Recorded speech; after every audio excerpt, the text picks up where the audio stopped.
नमस्कार। कार्यक्रम संरक्षण संवादमा यहाँहरूलाई हार्दिक स्वागत छ। म प्रस्तुता कृति यहाँहरूमाझ उपस्थित भइसकेको छु। श्रीविश र एसडीजी स्टुडियोको संयुक्त प्रस्तुति रहेको यो कार्यक्रम संरक्षण संवादमा हामी बालबालिकाको संरक्षणका सवालमा विभिन्न चर्चा गर्ने गर्दछौं। यो क्रममा आज पनि हामी जोडिएका छौं। स्टुडियोमा हामीसँग दुईजना अतिथि हुनुहुन्छ। हामीसँग आज यो विषयमा छलफल गर्नको लागि बुढा नीलकण्ठ नगरपालिकाकी उपमेयर हुनुहुन्छ अनिता लामाज्यू र सँगसँगै हामीसँग हुनुहुन्छ बाल अधिकार कर्मी तथा केन्द्रीय बाल कल्याण समितिका पूर्व कार्यकारी निर्देशक तारक धिताल। स्वागत छ यहाँलाई। धन्यवाद। निकै लामो समय आफ्नो जीवनको भनौँ न ऊर्जाशील समय नै यहाँले बाल अधिकार बाल संरक्षणमा बिताउनु भएको छ।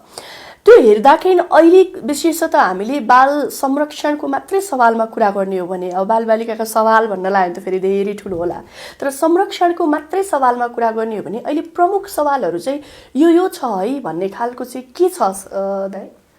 अहिले यसलाई यसरी हेर्नु पर्यो, एउटा इमर्जिङ समस्याहरू छ, नयाँ आएका समस्याहरू छन् र केही चाहिँ परम्परागत रूपमै रहिआएका समस्या छन्। जस्तै परम्परागत रूपमा पहिलेदेखि आएको भन्ने हो भने हामी कहाँ धेरै रहेको बाल श्रमको एउटा कुरा भयो, बाल विवाहको कुरा भयो, बालबालिका विरुद्ध हुने दुर्व्यवहारका कुरा, यौन हिंसाका कुराहरू भए हैन। यी परम्परागत रूपमा आइराखेको छ। त्यो सँगसँगै बालबालिका विरुद्ध हुने भेदभावका कुराहरू र अझै पनि विद्यालयमा हुने चाहिने उनीहरूलाई अनुशासनका नाममा दिइने दण्ड सजायका कुराहरू, यस्ता कुराहरू निरन्तर चलिरहेका छन्। यद्यपि यसमा विगतमा भन्दा केही कमी भएको देखिन्छ र त्यसपछि अर्को पाटोमा अहिले यो विकासको क्रम सँगसँगै अब नयाँ इस्युहरू पनि आएको छ। अहिले प्रविधिको विकास आयो, इन्टरनेट अनलाइनबाट बालबालिकाहरू एकदमै असुरक्षित छन्। अब इन्टरनेट अनलाइन यस्तो भइसक्यो कि सबैको आवश्यकता भयो, तर त्यसको सही परिचालन नहुँदाखेरि जोखिममा पर्न सक्ने कुराहरू चाहिँ नै आएको छ। दुवै खाले हैन, हाम्रो परम्परागत चुनौतीहरू त थिए नै, सँगसँगै अब नयाँ पनि जोडिँदै आएको छ। यही सवालमा मैले उपमेयरज्यूका आउन चाहे। जस्तो बुढा नीलकण्ठ नगरपालिकाको मात्रै कुरा गर्ने हो भने 13 वटा वडा छन् जहाँ हैन, के छ त्यहाँको अवस्था? अहिले तारक दाइले भन्नुभयो जस्तै हाम्रा समस्याहरू सवालहरू त्यो क्षेत्रभित्र तपाईँहरूले देख्नु भएको चाहिँ कस्ता कस्ता सवालहरू छन्, समस्याहरू के छ त्यहाँ चाहिँ? धन्यवाद। तारक सरले भन्नुभयो सवालहरू यिनै हुन्, देशभरिमै हामीले भोगिरहेको देखिरहेको र अहिले भर्खरै पनि संरक्षणका लागि हामीले कोसिस गरिरहेका विषयहरू यिनै हुन्। बालबालिकाहरूमा के छ भने अहिले जुन खालको फ्रिडम छ, अघि उहाँ तारक सरले भन्नुभयो जस्तो सञ्चारले के दिइरहेछ, सोसाइटीले के दिइरहेछको कुरा मात्रै होइन, अहिले त हामी घर परिवारमा बसेको अभिभावकले के सिकाइरहेका छौँ, के इन्फ्लुएन्स गरिरहेका छौँ, के चिजको लिड गर्नलाई हामीले उनीहरूलाई प्रोभोक गरिरहेका छौँ। हो, यो चिज बहुत डेन्जर छ। जस्तो क्लास 5-6 पुग्दा नपुग्दा उसले के खान सिक्छ हैन। विद्यालय वरपर चाहिँ गुटखा लगायतका धुम्रपान लगायतका सुर्तीजन्य पदार्थ बेच्नु हुँदैन भन्ने त्यो सुर्तीजन्य पदार्थको ऐन नियमले भन्छ, तर बेच्न रोकेको छैन। मदिरा त्यस्तै छ, बेच्न रोकेको छैन।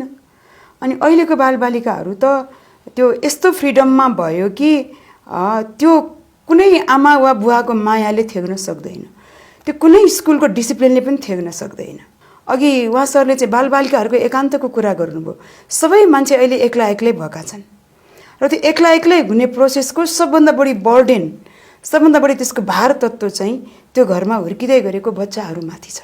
भनेपछि अब समस्याहरू त विभिन्न छन्, तर नगरपालिकाभित्र देखिएका जस्तो हामीले बाल श्रमकै कुरा गरौँ न, एउटा उदाहरण लिउँ। कस्ता कस्ता बाल श्रमहरू छन् र कति छन्, त्यस्तो खालको तथ्याङ्कहरू पनि यहाँहरूले लिने गर्नु भएको छ?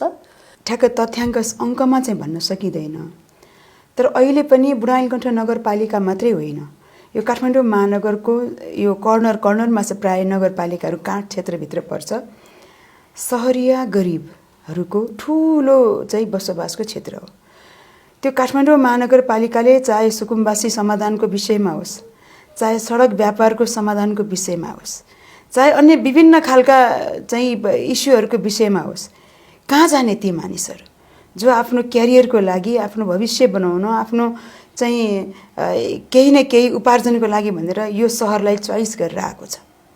हो, तिनको सबैभन्दा बढी वर्चस्व हाम्रो जस्तो नगरपालिकाहरूमा छ। त्यसकारण उहाँहरू दैनिक रूपमा अहिले पनि बाल श्रमको स्थिति के हो भने दैनिक रूपमा ज्यालादारी गरेर काम गरेर खाने, स्कुलमा पढ्नको लागि काम गर्ने, बुवा आमालाई पालन पोषण गर्नको लागि काम गर्ने र घरेलु श्रमको काम गर्ने, दैनिक श्रमको काम गर्ने, कल कारखानाहरूमा गएर कामकाज गर्ने यस्ता खालका बालबालिकाहरूको सङ्ख्या अझै पनि तथ्याङ्कमा घटेको छैन भन्ने लाग्छ मलाई। हामीले तथ्याङ्कमा घटाउने कोसिस गरिरहेछौँ, तर त्यसको गुण स्तर हेर्दै जाँदाखेरि भन्ने हो भने यो स्थिति अझै पनि घटेको छैन। अर्को कुरामा हुन्छ तथ्याङ्कको हिसाबमा हामी के भन्दा रहेछौँ भने हरेक चिज र हरेक इस्युलाई त्यो ठाउँको चाहिँ स्थानीय हो कि होइन, त्यो ठाउँमा मतदान दिने व्यक्ति हो कि होइन भनेर सोच्दा रहेछौँ। जनसाङ्ख्यिक दृष्टिकोणले हाम्रो नगरपालिकामा 1,78,000 चाहन्छन्। बसोबासको दृष्टिकोणले हाम्रो नगरपालिकामा पुग 5 लाख। अब घर धेरैको हिसाबले 46,000, मतदाताको हिसाबले 48,000। यो डेटाको फ्लक्चुएसन केले गराइरहेको छ र हामीले नगरपालिकाले दिने रिजल्ट कहाँ चाहिँ भुमरी परिरहेको छ। काम भएन भन्ने कुराको एक खालको आक्रोश छ। हामीले गऱ्यौँ, हामीलाई फुर्सद छैन, योगदान गरेछौँ, जनप्रतिनिधिहरूलाई फुर्सद छैन, ग्राफमा रिजल्ट आउँदैन। हो यो कहाँ मिसकम्युनिकेट भइरहेछ, मिसिङ भइरहेछ, इरर भइरहेछ भन्दाखेरि यही हो। यो सहरिया गरिबहरूको ठुलो चाहिँ फेज हाम्रो नगरपालिकामा छ। त्यसमा सबभन्दा बढी यो बालबालिकाहरूको डेटा पनि यसै गरेर फ्लक्चुएट भएर आउँछ।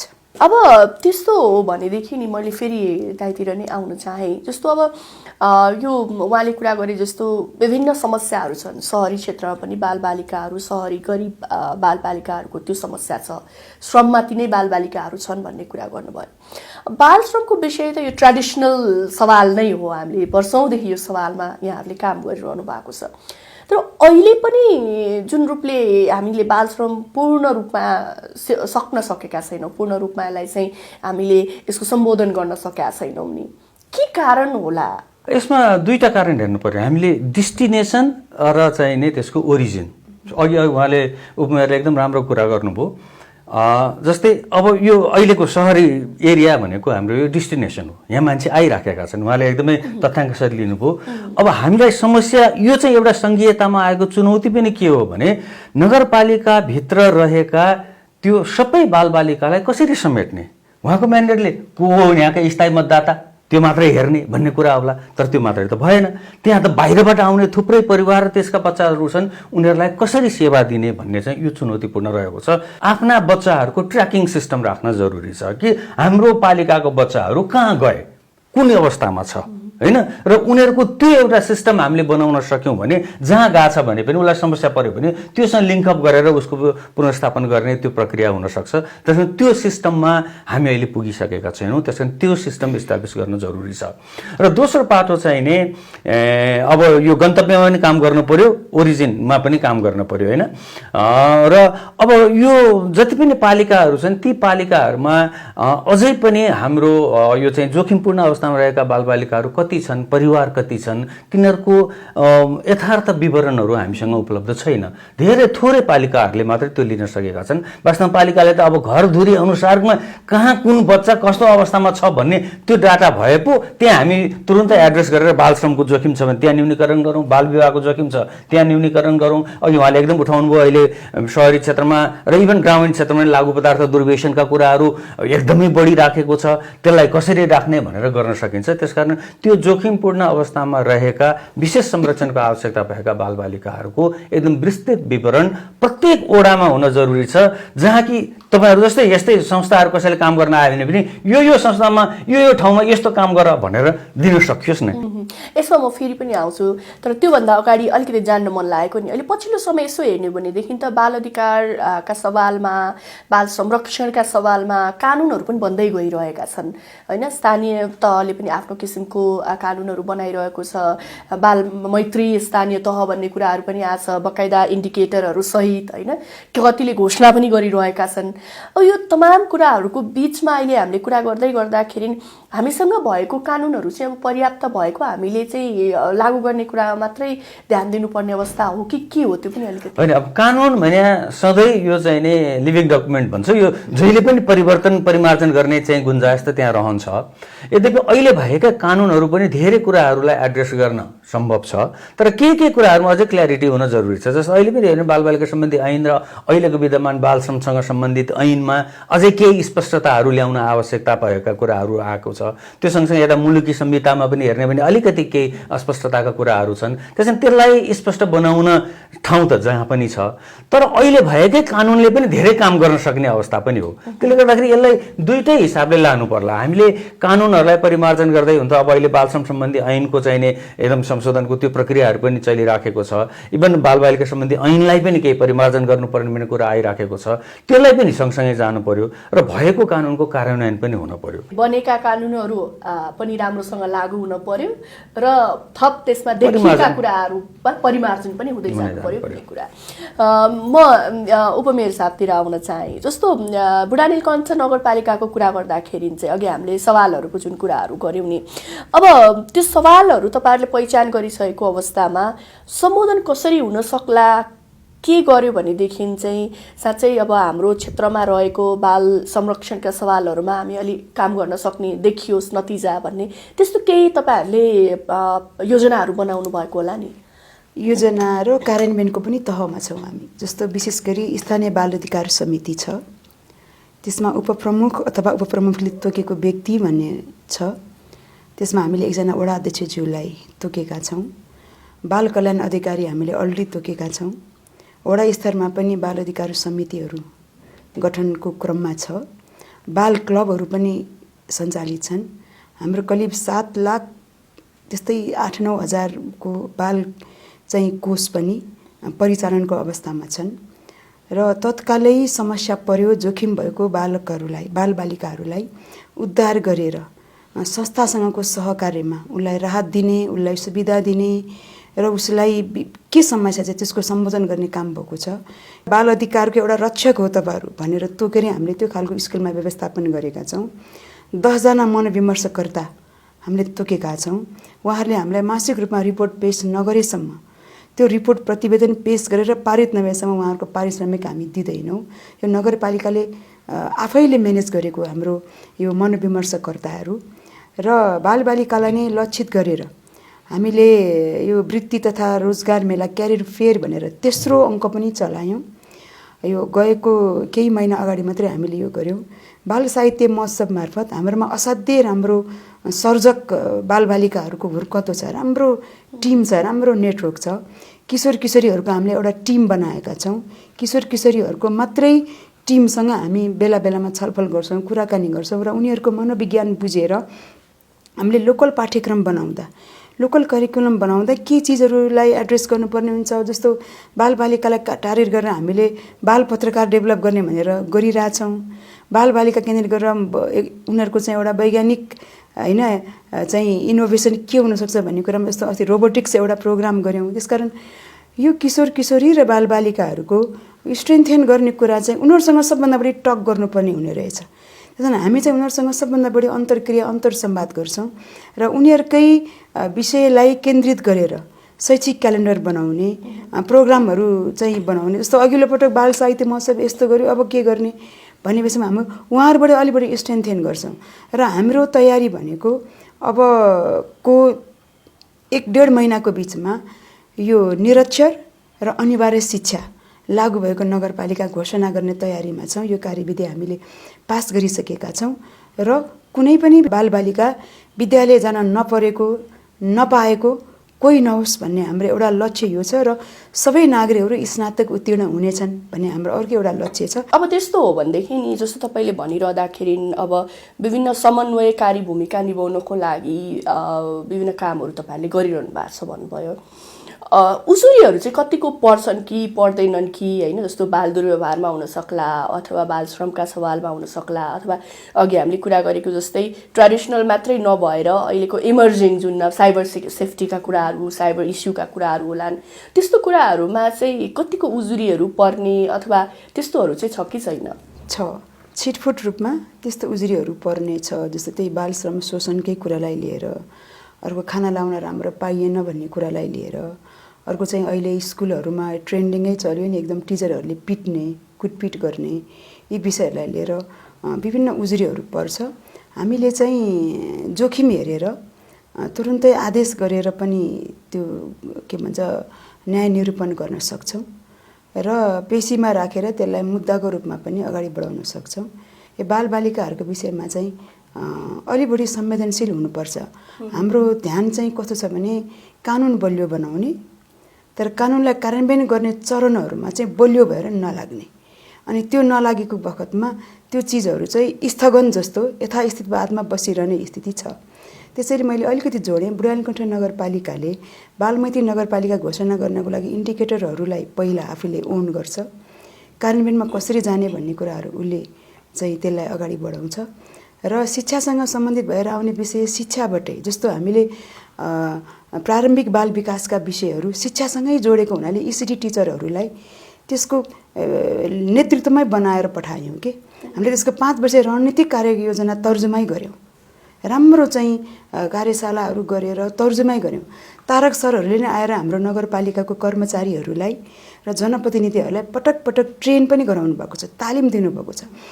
र हाम्रो नगरपालिकाले चाहिँ डेटा सबभन्दा कमजोर अहिले हाम्रो डेटा भइदिएको भए, अघि तारक सरले भन्नुभयो नि, उसको एउटा हामीसँग चाहिँ डेटा भइदिएको भए र स्क्रिनिङ त्यो बच्चा कहाँ गयो, त्यो बालबालिका कहाँ छ भन्ने कुरा थाहा पाइदिएको भए त्यसको रेस्क्युको म्याटरदेखि र जोखिमको म्याटर दुइटै कुरालाई एड्रेस गर्न सकिन्थ्यो। अब म दाइतिर आएँ, जस्तो उहाँले अब नगरपालिका तहले कसरी काम गरिरहेछ भन्ने कुरा त गर्नुभयो, तर फेरि पनि समन्वयको कुरा, कानुनी प्रक्रियाका कुराहरू फेरि जोडिएर आए। यहाँले पनि अघि सङ्केत गर्दै हुनुहुन्थ्यो कतिपय कानुनहरू बनेका छन् तर हेर्दाखेरि बाजिएका पनि छन्।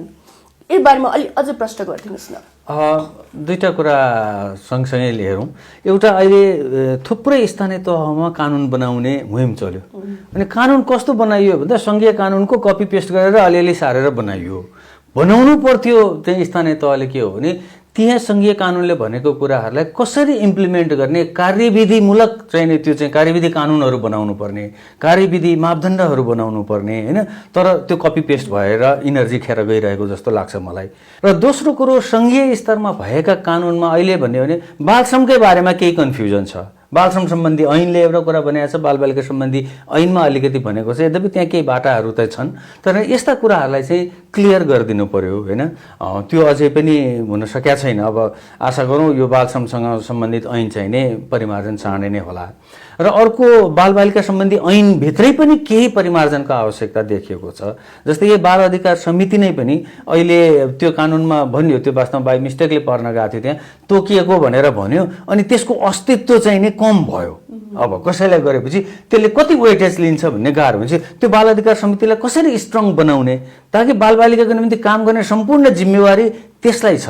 र स्थानीय तहहरूलाई चाहिँ नि मेरो अनुरोध सबैलाई के छ भने यो चाहिँ नि सङ्घीय कानुन कपी पेस्ट नगर्नुहोस्। त्यो कानुनले तोकेको कसरी काम गर्ने त डेलिभरी दिने हो नि, त्यहाँ त त्यो डेलिभरी दिने कुरालाई चाहिँ नि फोकस गर्नु पर्यो र कार्ययोजनाहरू, कार्यविधिहरू, मापदण्डहरू बनाउनु पर्यो र अनुगमन त्यसको कसरी गर्छौँ। जस्तै उहाँले एकदमै राम्रो गर्नुभयो, डाटाको सिस्टममा राख्ने गरिराखेका छौँ भने होइन। अब घर दैलो नै गर्दै हुनुहुन्छ भने त्यो स्वास्थ्यको निम्ति घर दैलो गर्दै हुनुहुन्छ भने त्यहाँ अलिकति एउटा कम्पोनेन्ट बाल संरक्षणको पनि जोडेर जान सकिन्छ। एउटै खर्चमा हुन्छ, त्यहाँ अलिकति मात्र मेहनत गऱ्यौँ भने। त्यसरी हामीले चाहिँ नि बनायौँ भने त्यो सूचनाहरू पनि रहन्छ। जब सूचना रहन्छ तब हामीले कार्यक्रम पनि लान सक्छौँ। बच्चाको जन्म दर्ताको कुरा गरौँ, जुन बिना नागरिकता पनि भोलि बन्दैन होइन। तर अब हाम्रोमा अझै पनि यो सिस्टम छैन कि जन्मेको 35 दिनभित्र जुन एउटा सरकारले भन्छ त्यो भित्रमा गरिहाल्ने भन्ने त्यो तदारुकता हामी देखाइरहेका हुँदैनौँ। अब यो बिचमा बसाइसराई गरेर यसरी सहरतिर गाउँबाट आएका छन् भने धेरै बालबालिकाहरू छुटेका छन् र त्यस्ता छुटेका बालबालिकाहरूलाई फेरि गएर चाहिँ आफ्नै ठाउँमा जानु पर्यो जन्म दर्ता गराउन, जहाँ हो त्यहाँनिर गराउन, फेरि त्यो अर्को समस्या। त्यो नहुँदाखेरि एउटा सर्टेन लेभलमा स्कुलमा गइसकेपछि भोलि त्यही कारणले गर्दाखेरि उनीहरू अगाडि पढाइ नै गर्न नपाउने भन्ने खालको सम्मको समस्याहरू देखिएको पायौँ हामीले होइन। भन्दाखेरि यस्तो यस्तो कुराहरूलाई चाहिँ कसरी एड्रेस गर्न सकिएला, अथवा स्थानीय तहले यस्तो कुराहरूमा ध्यान दिनुपर्छ कि पर्दैन? समन्वय होइन, एकदमै पर्छ। यसमा पनि दुईवटा कुरा चाहिँ नै हेर्नु पर्यो। एक थरी चाहिँ नि जन्मदर्ताकै कुरा र एकदमै हामीले पनि जन्मदर्ताको निम्ति चाहिँ नै धेरै छलफल गरेको हो होइन, केन्द्रीय स्तरमा पनि। र उहाँहरूको भनाइ के छ भने ए बाबा त्यस्तो समस्या पर्यो भने हामीलाई लेखेर पठाउनुहोस्, हामी फुकाउँछौँ भन्नुहुन्छ। अनि स्थानीय तहमा गयो तपाईँ अहिले सिधै गर्न सक्नुहुँदैन लेखेर पठाउनुहोस् न भन्यो त्यो पनि हुँदैन त्यसरी पनि अड्किराखेको छ र के कुरामा त केही क्ल्यारिटी दिने गरेर केही पठाएको पनि छ यद्यपि जन्म दर्ताको अझै पनि त्यो चाहिँ नि एकदमै सहज अवस्था चाहिँ देखिँदैन तपाईँले भने जस्तो त्यो समस्या छ र त्यो सँगसँगै अर्को चाहिँ फेरि केही स्थानीय तहमा के एउटा अहम छ भने यो त मेयरको चाहिँ नि भोटर होइन यो मगाएको होइन भनेपछि यसलाई किन सर्भिस दिने भन्ने त्यो मानसिकताले पनि काम गरिराखेको छ त्यसैले यसलाई चाहिँ वास्तवमा सङ्घीय तहबाट पनि जन्मदाताको हेर्ने निकायदेखि लिएर र सङ्घमा परेको समस्या के कस्तो नेचरको समस्याहरू परिराखेको छ त्यसलाई डिल गर्न जरुरी छ मेरो अनुरोध चाहिँ नै यो चाहिँ स्थानीय तहको पञ्जीका अधिकारीहरूलाई जहाँ तपाईँलाई सहज निकास दिन सक्नुहुन्न त्यो केस लेखेर पठाउनुहोस् हाम्रो डिजीले धेरै पटक भन्नुभएको थियो त्यतिखेरको म कहाँ पठाइदिनुहोस् लेखेर त्यसको निकास हामी दिन्छौँ यो मेसेज चाहिँ दिनुहोस् भन्नुभएको थियो भनेपछि त्यही चाहिँ नि प्र्याक्टिस पो गर्नुपर्छ कि त्यसो गर्यो भने निकास निस्किन्छ होला यो त एउटा पाटो मात्रै भयो होइन संरक्षण पहिचान सँगसँगै संरक्षणमा पनि यसले असर पारेको देखिने भन्ने हिसाबले मात्रै यो चर्चा गरे अब यही CFL प्रोग्राम पनि जुन हाम्रो छ नि एकदमै गभर्मेन्टलाई चाहिँ बाल मैत्री बनाउने भन्ने धेरैले घोषणा पनि गरेका छन् यो कार्यक्रममा आबद्ध हुनलाई पनि त त्यो जुन इन्डिकेटर्सहरू छ यसो हेऱ्यो भने त त्यो मात्रै पुरा गर्यो भने पनि हामीले त सबै चारैवटा बाल अधिकारका चारैवटा कुरालाई त्यसमा समेटिएको छ पहिचानको लागि पनि सङ्घर्ष गर्नु परेन संरक्षणको पनि एकदमै एउटा स्वर्गमय वातावरण होइन त्यो भन्छौँ नि त्यो बालबालिकाको लागि त्यो कल्पना गरिएको छ तर प्र्याक्टिसमा व्यवहारमा तपाईलाई यो कतिको सहज लागेको छ अथवा कहाँनिर के छ ल त्यो सुरुमा के अभियान राम्रै चलेको थियो बिचमा सङ्घीयता आइसकेपछि फेरि त्यो गलबल भएको थियो र अहिले फेरि त्यसले केही लय लिँदैछ तर यहाँ समस्या कहाँनिर छ भने हाम्रो घोषणा गर्ने होडबाजी चल्यो कसको पालामा कहिले घोषणा गरिसक्ने अनि त्यो इन्डिकेटरहरू पुर्याउनु पर्छ भन्नलाई अनि के कस्तो विकृति पनि आयो भने कसैलाई ठेक्का दियो उसलाई 10 लाख 20 लाख 15 लाखमा ठेक्का दियो उसले कागजपत्र सबै मिलाइदियो त्यस्तो पनि प्रवृत्ति पनि आयो हैन त्यसकारण यो गलत प्र्याक्टिसले त्यसलाई चाहिँ नि अलिकति खराब बोकी भन्ने जस्तो आइराखेको छ अथवा परिणाम दिएको छैन र हामीले त्यो इन्डिकेटर पाउनु भनेको हामीले काममा सुधार ल्याउनु हो नि त्यसैले त्यो काममा सुधार ल्याउने गतिविधिहरूलाई कार्यक्रमहरूलाई बजेट विनियोजनदेखि अनुगमनका कुराहरूलाई अथवा त्यहाँ जिम्मेवारी तोक्ने कुराहरूलाई त्यो स्पष्ट गराउँदै गयौँ भने त स्वत इन्डिकेटर आउँछ र एकचोटि इन्डिकेटर प्राप्त भयो भन्दैमा त्यसलाई निरन्तरता दिनको निम्ति फेरि कार्यक्रम भयो भने हुँदैन तर हामी कहाँ चाहिँ कागज मिलाएर घोषणा गरिहालौँ घोषणा भएर हाइफाई गर्यो त्यसपछि अर्को वर्षदेखि कता गयो भन्ने जस्तो त्यो स्थिति पनि रहेको छ त्यसैले त्यो भनेको हाम्रो अलिकति प्रवृत्तिगत दोष चाहिँ नै हो र त्यसलाई फेसिलिटेट गर्ने मान्छेले पनि कागजपत्र मिलाएर गर्नु भएन मलाई एक दुई ठाउँमा साथीहरूले भन्नुभयो सर उहाँले सबै पेन्सिलले लेख्नु हुँदो रहेछ अनि चाहिँ अन्तिममा पुगेन भने इरेजरले मेटेर चाहिँ नि मिलाइहाल्छ पुगिहाल्यो नि यस्तो भनेर पनि यस्तो घोषणा गर्न लागेको छ भनेर मलाई नै कुनै चाहिँ जिल्लामा जाँदाखेरि भन्नुभएको थियो भनेपछि यो प्रवृत्तिमा रोक्नु पर्यो र यसको निम्ति सङ्घीय मन्त्रालयले पनि अहिले अलिकति त्यसलाई चाहिँ रोक्ने केही प्रयत्नहरू चाहिँ गरिराखेको छ अब सहकारीको यहाँले थुप्रै कुरा गरिसक्नु भएको छ होइन नगरभित्र सहकार्य त सधैँ नै छ तर अब यसो बुझ्दाखेरि नगर बाहिरबाट आउने बालबालिकाहरूको सङ्ख्या पनि त्यत्तिकै बढी छ जो तपाईँहरूका भोटर होइनन् होइन जसका अभिभावक तपाईँहरूका भोटर होइनन् त्यसो हुँदाखेरि ती बालबालिकाहरू कतै वञ्चित हुन सक्लान् होइन ती सेवा सुविधाहरूबाट संरक्षणका सवालमा उनीहरू वञ्चित हुन सक्ने सम्भावना भयो तपाईँले नै भन्नुभयो श्रममा ती बालबालिकाहरू बढी छन् भनेर भनेपछि त्यस्ता बालबालिकाहरूलाई संरक्षणको दायराभित्र ल्याउनको लागि नि तपाईँले अन्य नगरहरूसँग पनि सहकार्य गर्ने समन्वय गर्ने त्यस्तो खालको योजनाहरू पनि छन् कि छैनन् अथवा त्यसरी गरिरहनु भएको छ कि छैन जरुरी रूपमा सहकार्य बिना सम्भव छैन हामी जनप्रतिनिधिहरू राजनीतिक रूपमा एउटा निर्वाचनको प्रक्रिया मार्फत आयौँ त्यसकारण सबै चिजको ज्ञाता हामी हुँदैनौँ त्यसैले यसलाई सम्बन्धित विषय विज्ञको जरुरत पर्छ र हामीले चाहे त्यो बालबालिकाको संरक्षणको लागि बालबालिकाको पहिचान सम्वर्धनको लागि बालबालिकाको सबै आयामहरूलाई समेटेर लैजानको लागि हामीले विज्ञ परामर्श लिनुपर्ने हुन्छ त्यो पालिकाभित्र वा पालिका बाहिरको हुनसक्छ र अन्तरपालिका सहकार्यको पनि हामीले एकदम त्यसलाई पनि त्यो मोडललाई पनि लिइरहेका छौँ मनन गरिरहेका छौँ काठमाडौँ उपत्यकाभित्र त उपत्यका मेयर्स फोरम भन्ने छ त्यो मेयर्स फोरममा हामी उपमेयरहरू पनि उत्तिकै एक्टिभ हुन्छौँ। मेयर्स फोरमभन्दा सबभन्दा बढी अझ बढी एक्टिभ हामी उपमेयर फोरम छौँ र त्यो उपमेयर फोरममा हाम्रो उपमेयरहरूले सम्हालिरहेका सारा विषयहरूलाई केन्द्रीकृत गरेर हामी एउटा बैठक बस्छौँ महिनामा कमसेकम एकपटक। त्यो योजनाको विषयमा हुन्छ, राजस्वको विषयमा हुन्छ, सामाजिक यो जस्तो बालबालिका, ज्येष्ठ नागरिक, बजार अनुगमन लगायतका विषयमा हामी यसरी असल अभ्यास कसरी गर्न सक्छौँ र उसले गरेको अभ्यासलाई आफूले कसरी त्यसलाई ओन गर्न सक्छौँ भनेर हामी यसरी गर्छौँ। र नगरपालिकाभित्र हामीले आफ्ना नगरपालिकाभित्र भएका बालबालिकाहरू यिनीहरू अस्थायी हुन्, यिनीहरू स्थायी हुन् भनेर हामी छुट्याउन सक्दैनौँ। त्यो मिल्दैन, हाम्रो नीति विधि प्रक्रियाले गर्नै मिल्दैन। त्यसैले सबै बालबालिकाहरू नगरपालिकाभित्र बसोबास गर्ने सबै नागरिक समुदायहरूलाई सेवा दिनु जनप्रतिनिधिको उत्तरदायित्व हो, नगरपालिकाको उत्तरदायित्व हो। त्यसैले मैले अघि डेटाको कुरा गरेर किन भनेको भने हाम्रो बुढानकुण्ड नगरपालिकामा 19वटा सामुदायिक विद्यालय छ, 11वटा प्राथमिक स्वास्थ्य केन्द्रहरू छन्। ती प्राथमिक स्वास्थ्य केन्द्रहरूमा 2वटा त बर्थिङ सेन्टर छ। त्यो 2वटा बर्थिङ सेन्टरमा निःशुल्क रूपमा उहाँहरूको गर्भ परीक्षण हुन्छ र निःशुल्क उहाँहरूले चाहिँ सन्तान जन्माउन पाउनुहुन्छ। त्यो सन्तान जन्माउने बित्तिकै उहाँहरूलाई हामीले न्यानो झोला भनेर बच्चालाई लगाउने कपडा र आमाले सुत्केरी आमालाई लगाउने गाउन हामी उहाँहरूलाई त्यो पनि दिन्छौँ। 3000 रुपियाँ प्रसुति पोषण भत्ता भनेर दिन्छौँ। त्यो सरकारले दिएको भन्दा बाहेक हो, गभर्मेन्टले दिएको, सङ्घीय सरकारले दिएको भन्दा बाहेक हो। त्यसकारण बच्चा पेटमा आएदेखि मातृ शिशु अथवा उसको प्रजनन स्वास्थ्यदेखि मातृ शिशु स्वास्थ्यसम्मको रेखदेख हामी गर्छौँ र स्तनपान दिवस मनाइरहँदाखेरि तिनै आमाहरूलाई बोलाएर हामी फेरि अनुशीलन गर्छौँ। उहाँहरूलाई के राहत सामग्री दिनुपर्ने गर्छौँ।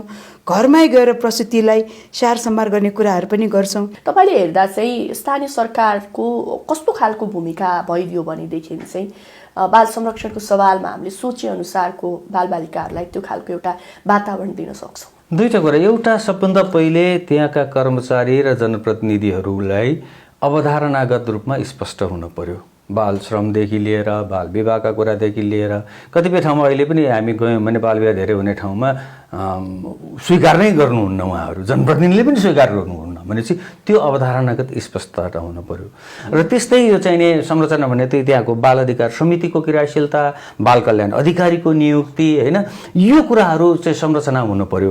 त्यसपछि चौथो पाटो भनेको अब बजेट विनियोजन गर्ने बेलामा त्यहाँ बडा रस्साकसी हुन्छ, त्यहाँ बालबालिकाको विषयले कति प्रायोरिटी पाउँछ त भन्ने कुरा हो। किन त्यो नभइकन कार्यक्रम बन्दैन। त्यसकारण त्यो बजेट बनाउने, नीति त्यो योजना बनाउने क्रममा बालबालिकाको विषयहरूले प्रायोरिटी पाउनु पर्यो। यी कुराहरूलाई ध्यान दियौँ भने बल्ल बालबालिकाको निम्ति हुन्छ होला। त्यो भयो भने हामीले बाल संरक्षणका जति पनि मुद्दाहरूमा चर्चा गर्छौँ त्यो पनि अगाडि बढ्दै जान्छ। र त्यो सँगसँगै अर्को चाहिँ हाम्रै ऐनले भनेको छ एकदम चाहिँ विशेष संरक्षणका आवश्यकता भएका बालबालिकाहरूको तथ्याङ्क अप टु डेट हुनु जरुरी छ। जहाँ जोखिममा परेका छन् भने अब त्यो खालको अप टु डेट अहिलेसम्म पनि स्थानीय तहमा हुन सकेका छैन, होइन, त्यहाँनिर पनि लगानी चाहिँ नि हुन जरुरी छ। धेरै धेरै धन्यवाद यहाँहरू दुवैजनालाई समय दिनुभयो र हामीले बाल संरक्षणका सवालमा केही चर्चा गर्ने मौका पायौँ। धेरै धेरै धन्यवाद। धन्यवाद यहाँहरू सबैलाई। हामी यति बेला सिविस र एसडिजी स्टुडियोको संयुक्त प्रस्तुति रहेको कार्यक्रम संरक्षण संवादमा यहाँहरू माझ प्रस्तुत गरिरहेका थियौँ। बालबालिकाको संरक्षणको लागि बुढानीलकण्ठ नगरपालिकाले के कस्ता कार्यक्रमहरू अगाडि ल्याएको छ, असल अभ्यासहरू के कस्ता रहेका छन्, कहाँ समन्वयको आवश्यकता छ अथवा अझै हामीले सुधार गर्ने ठाउँहरू कहाँ हुन सक्छन्। यस्तै गरेर हामीले कानुनहरू के छन् त बाल संरक्षणका सवालमा कहाँ बाजिएका छन्, के गरिनुपर्छ, स्थानीय सरकारले कसरी सङ्घीय सरकारले दिएको म्यान्डेटलाई कानुनी बनाउँदाखेरि कसरी अगाडि लिएर जानुपर्छ र समग्र रूपमा बाल संरक्षणको लागि सहकार्य कसरी गर्न सकिन्छ, यो सवालमा रहेर आज कुराकानी प्रस्तुत गर्यौँ। फेरि अर्को पटक अर्को विषयको साथमा यहाँहरूमा आज उपस्थित हुने नै छौँ। आजको लागि म प्रस्तुता कृति भट्टराईलाई पनि कार्यक्रम संरक्षण संवादबाट बिदा दिनुहोस्। नमस्कार।